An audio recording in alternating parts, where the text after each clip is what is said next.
Hello, everyone, and welcome back to the Language Arts Gallery. Today, we're going to be discussing counter-arguments in a persuasive essay. When we're writing a persuasive essay, we're trying to convince our audience to act on whatever our opinion or our thesis statement is. Now, there may be other arguments against the point which we're arguing. We want to raise these with our audience. It's very important because it helps our audience to understand that we've considered all sides of the argument, and it also gives us the opportunity to refute these arguments. So let's take a look right now at how we can do that.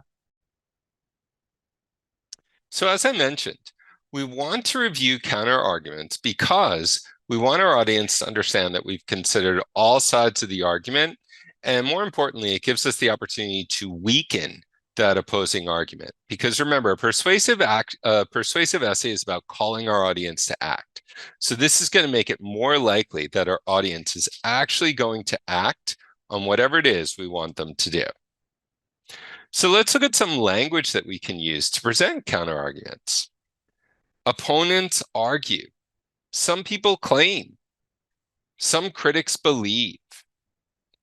The author, or the name of the particular author, claims, states, argues, suggests.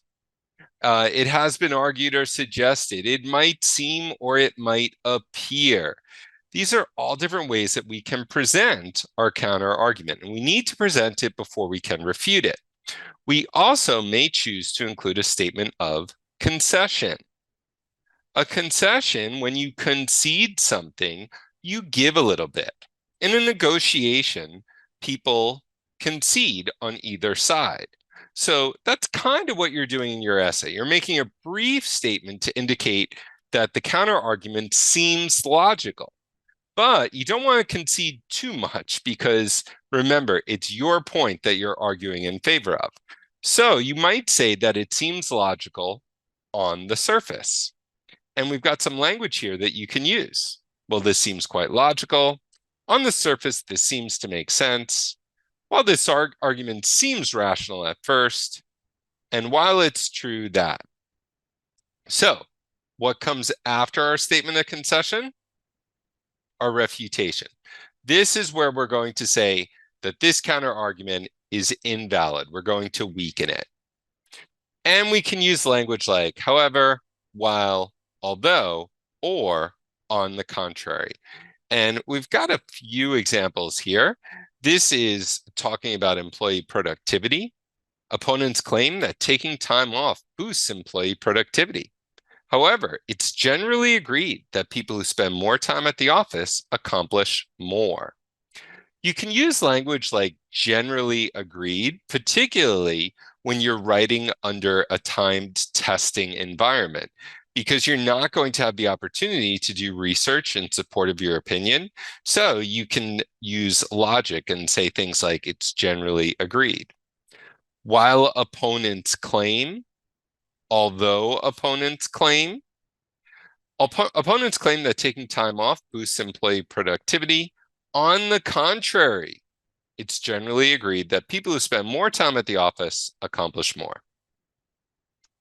So let's get some practice. In our previous video, we talked about the importance of exercise for students' mental well-being. Let's take a look at some of the counter arguments that we can present and refute in this model essay, which we worked on in our last video on persuasive essays. Let's look at our first counter argument. Students already have packed schedules, making it difficult to find time to exercise. I might say, critics claim students already have packed schedules, making it difficult to find time to exercise. I can offer a statement of concession. While this seems logical at first, exercise does not need to be for extensive periods of time. And if I look at this body paragraph here the author presents examples of short exercise that students can do to alleviate the pressures in their daily life. It would be great to present this counter argument immediately before that. You could offer a statement of concession, and then you've got a terrific refutation right there. Let's take a look at our second counterargument. Exercise alone cannot replace professional treatment for severe anxiety disorders. Here you could say critics claim exercise alone cannot replace professional treatment for severe anxiety disorders. However, it is not meant to. Not everyone suffers from severe anxiety disorders, and exercise may help to mitigate some of the mild symptoms that students experience. You could also talk about exercise complementing treatment for severe anxiety disorders. Let's take a look at our third counterargument. Some critics claim depressed individuals often lack motivation for physical activity. While this may seem logical at first, it is not the case. And here we can insert this here, and we can use some of the existing information in this third body paragraph to help us. We can say that exercise reduces the isolation, or it can serve as a daily anchor. We could insert it in either one of those spots. Probably right here would be great. Okay, providing structure and purpose. So I think that would be a great way to present the counterargument and then refute it.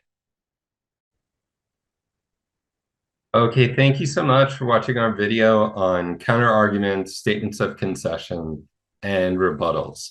This is a terrific skill that you can use and apply in your persuasive essays. If you haven't already watched our video on persuasive essays, please go ahead and watch that, because that will give you the background necessary to write an effective persuasive essay. Thanks so much, and I'll see you in our next video.